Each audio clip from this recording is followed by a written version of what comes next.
In episode 1 of the podcast Fruit by Issa Rae, we are introduced to our main character who informs the audience that he doesn't want to give his name just yet. However, he is African American, a professional football player, and he is currently out on a date with a woman named Sia.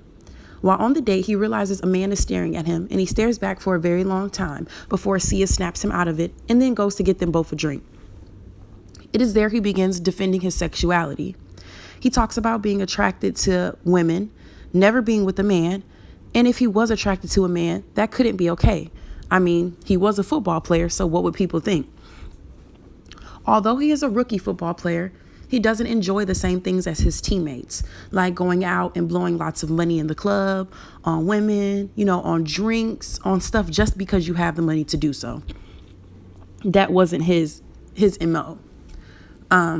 When Sia walks away to get a drink, the main character goes to the bathroom, and once he's in a stall, he sees the man who had been staring at him leaned against the wall, waiting for him. He rushes out of the stall, scared that someone would see him. Everything that makes a football player, quote unquote, masculine is everything he feels he isn't.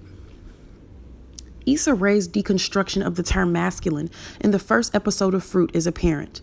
The overall theme is the main character defending and protecting his masculinity as a black man and as a football player.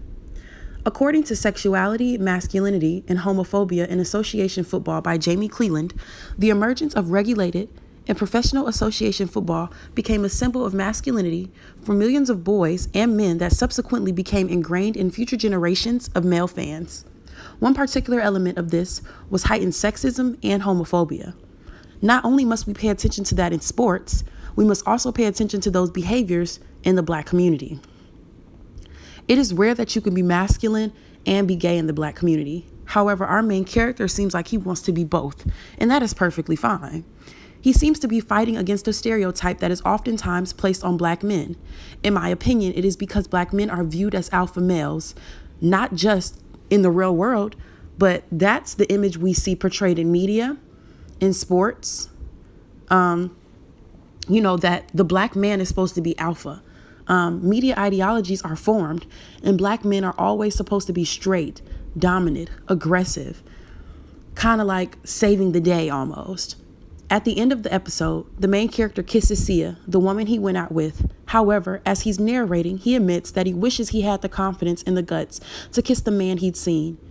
He should have been just as comfortable kissing the man in public as he was the woman, but he wasn't. He couldn't be. Crunching the numbers on blacks' views on gays shows that in black communities, homophobic views run rapid, and they are viewed as the norm. If you are gay, you simply don't fall into the category as a strong black man. Being gay automatically means you're weak. You're a sissy. You're not a man. The article states that and I quote, hyper-masculine ideals forced upon young black boys combined with the homophobia of the black church to create a perfect storm of shame and secrecy. Our main character is fighting with the conflict of people finding out he is bisexual or gay, not only fighting with the idea or fighting with what others will think, he is in a constant battle with himself and accepting who he is. This entire series goes against the normal gaze we are used to and explores a man coming to terms with his sexuality, not just as a man, but as a black man. So oftentimes in the media, we only see a very little characters or narratives where the black man is able to step out of that aggressive, dominant, kind of the household leader role. And we see in this series, Issa Rae gives us the complete opposite of what we're used to and shows us this man who, yes, he is a football player.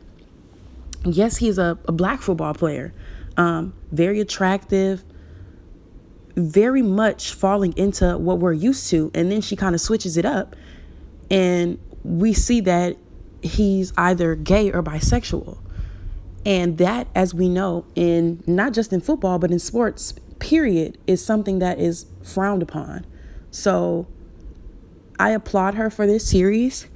And not only does it explore hyper masculinity and toxic masculinity, it explores that in the black community. It explores how we can be human in accepting ourselves, and it gives us, a different narrative, something we're not used to. We don't see these images in the media too often. When I kissed her like I should have kissed him, I kissed her like I wasn't afraid.